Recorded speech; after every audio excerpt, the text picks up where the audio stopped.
The title of this episode is Can You Believe It's Been 2 Years Since?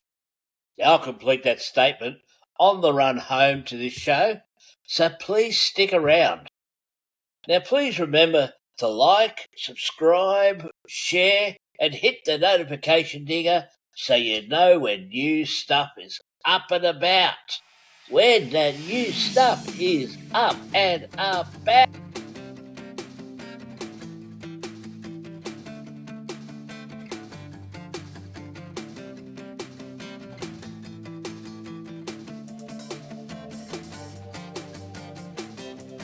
G'day wrestling mates, welcome to episode 59 of If You See Kayfabe.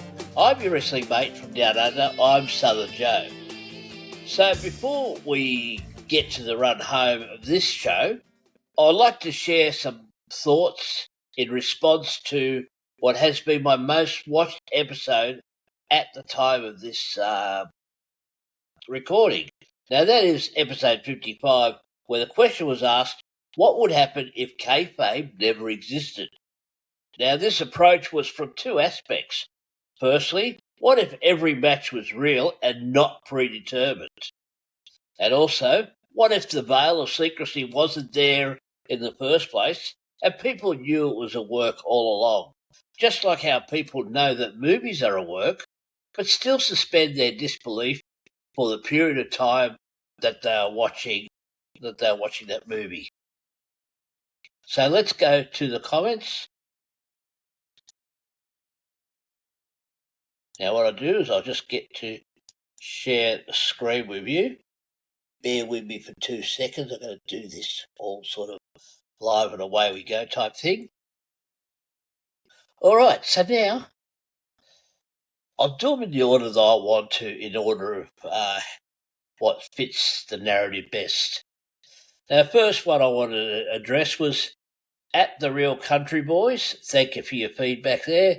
And he's got a quote from Dave Chappelle saying, if the WWF was real, the champions would be black.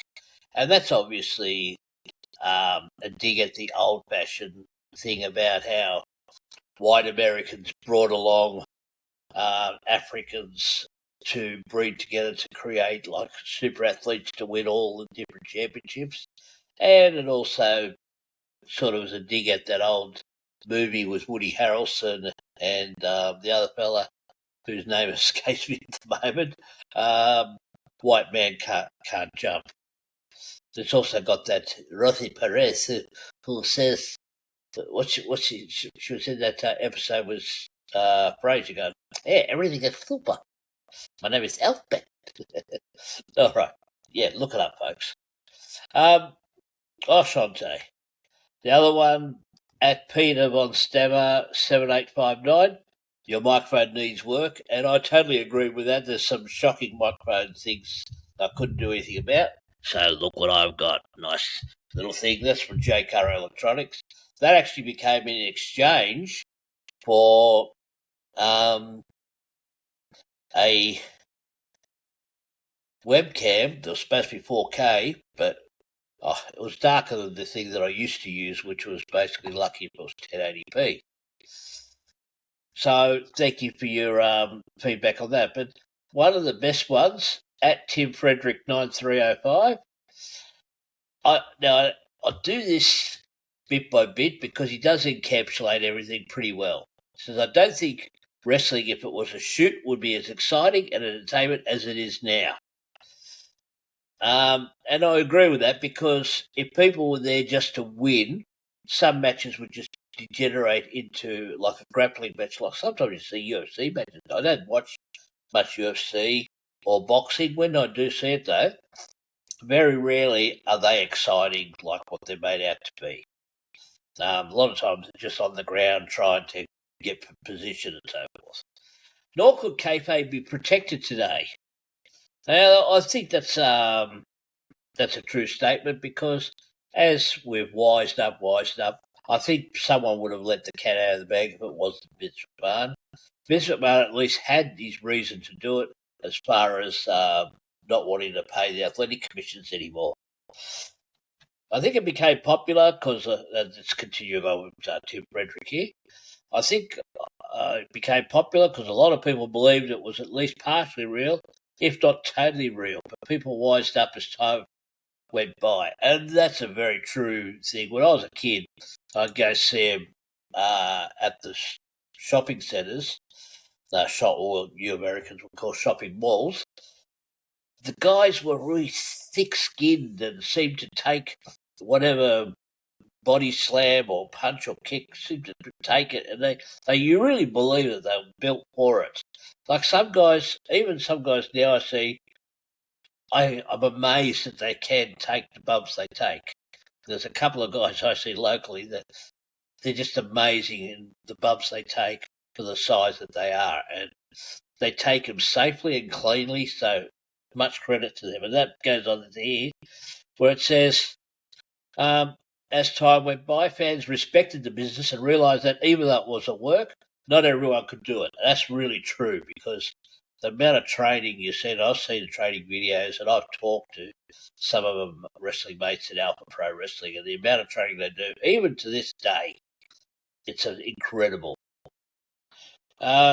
And people became enamored with the backstage happenings and the people who are willing to put their bodies on the line for our entertainment. And that's really true. More people are into what the dirt sheets say than anything else. Long story short, Kayfabe built the business, but as people wised up, the spectacle of it kept it popular. So Tim Frederick, 9305, great stuff in Capstone. And to the other fellas, at Peter Von Stabber 7859, and at the Real Country Boys. Thank you for your comments as well. It's really nice that you took the time to respond. And please, if you want to have a look, I've really thought it was, even if I do say so myself, that it was a well thought out. It was a well thought out episode, and I just really took the time because I've been following wrestling for over 50 years. All right, let's just have a bit of a break, and we've got some stuff happening. Here we go. I'm Hugh Sands, the Poison Bullet, and you're watching If You See Kayfabe. G'day again, wrestling mates. Well, can you believe that it's been 2 years since I started this show? It was December 13, 2023, when I did my pilot episode, which was from my delivery van, when I laid out what kind of show I was going to do and explained what I had in mind. As it stands, it's about the 16th of December 2025 as I record this episode. I'd just been, back in 2023, I'd just been inspired to do my own show after having spent a cup of coffee being the Aussie correspondent for the UK show Falling Through the Ropes, which is on the Best of British Wrestling channel here on YouTube. I interviewed CJ Hedge, a young Queenslander who had established himself, who had wrestled in the UK, and was establishing himself with Wide Bay Pro Wrestling up in Queensland. I then procured an interview with Ken the Dazzler Dunlop, but more on my now good mate Wrestling Dazzler later on. I couldn't think of a snazzy name for the show, so I just called it the Southern Joe Wrestling Show. I was originally recording in Skype, but upgraded to Zoom, but then looked for alternatives after finding out the hard way that Zoom only offered 40 minutes of recording time on its free program. I've since been using Riverside FM, and apart from the odd small issue, have not really looked back. Now, that 40 minutes of Zoom came about when I was interviewing Chris Pisarek, who was starting to establish Northern Championship Wrestling, or NCW, which is a brand new company in northern New South Wales. The two earliest insights of my early episodes is when I succincted the Vince McMahon saga, and then the episode when I showed what I did, how I believe that the Montreal screw job was a work. Now, there'll be a link to that episode below and possibly a link around here somewhere. At the time of the first 15 or so shows, they were done on a laptop and uploaded the same. But because of the laptop's lack of juice, the only way I could get my first mega episode uploaded was to split it into 3 parts. Now, this was the on location episode, because when I found out that StarCast was going to be held in Ballarat, which is about an hour and a half from my place here in Melbourne, I asked my kids to book themselves and myself tickets and a meet and greet for myself with either Bret Hart or Eric Bischoff. I applied for media passes for myself and the 2 of my 4 growing up kids, and they would accompany me and film some content. So a big shout out to Cameron Vale of Oceania Pro Wrestling, who granted us media passes. Now, Bret Hart was very gracious to allow me to film the meet and greet, but I'd love to do a full interview where he can come on and convince me and point by point about my stated theories of how the Montreal screwdrivers work and prove me incorrect. Now, here's a sample of that meet and greet. Now, it was getting the press passes that made me realise that I needed a better name than the Southern Joe Wrestling Show. Because when they asked what show I was with, and then I told them, I was met with a stern, "Who?" Now look, even if You See Kayfabe may not come across like I was part of Busted Open or something like that, it would at least be a quirky name that would have more oomph. Now, I somehow remembered the clever little spelling for the F word. Basically, it was like this. If you see K, tell her I said g'day. Now, a side note, the F word is actually an acronym and stands for Fornication Under Carnal Knowledge.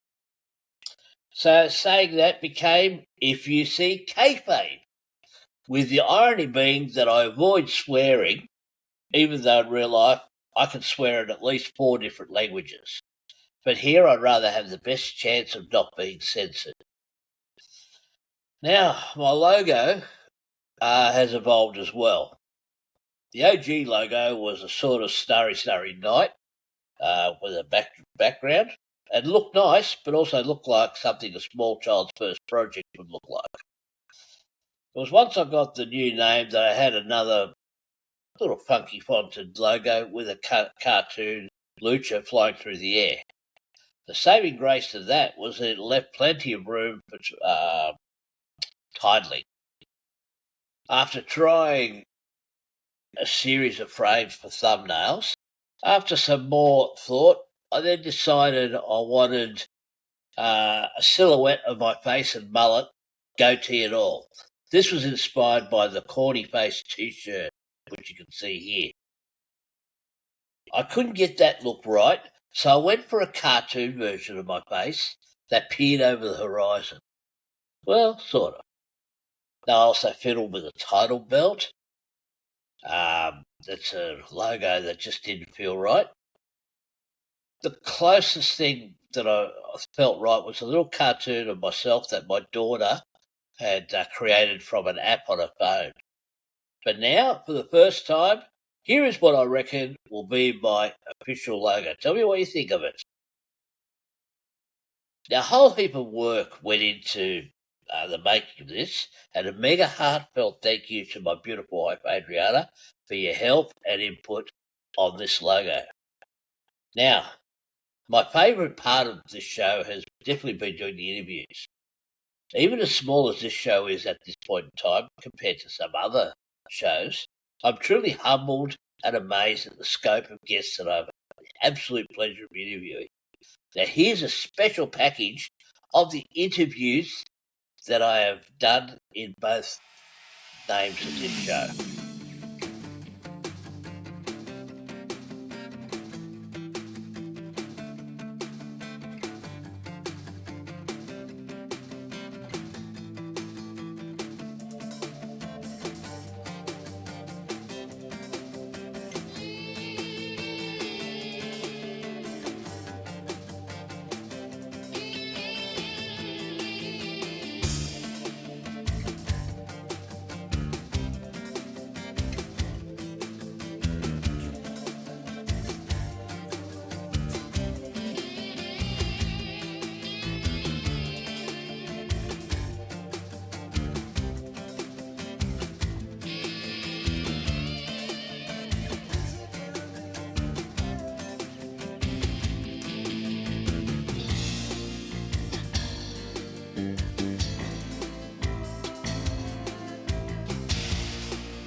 That was amazing.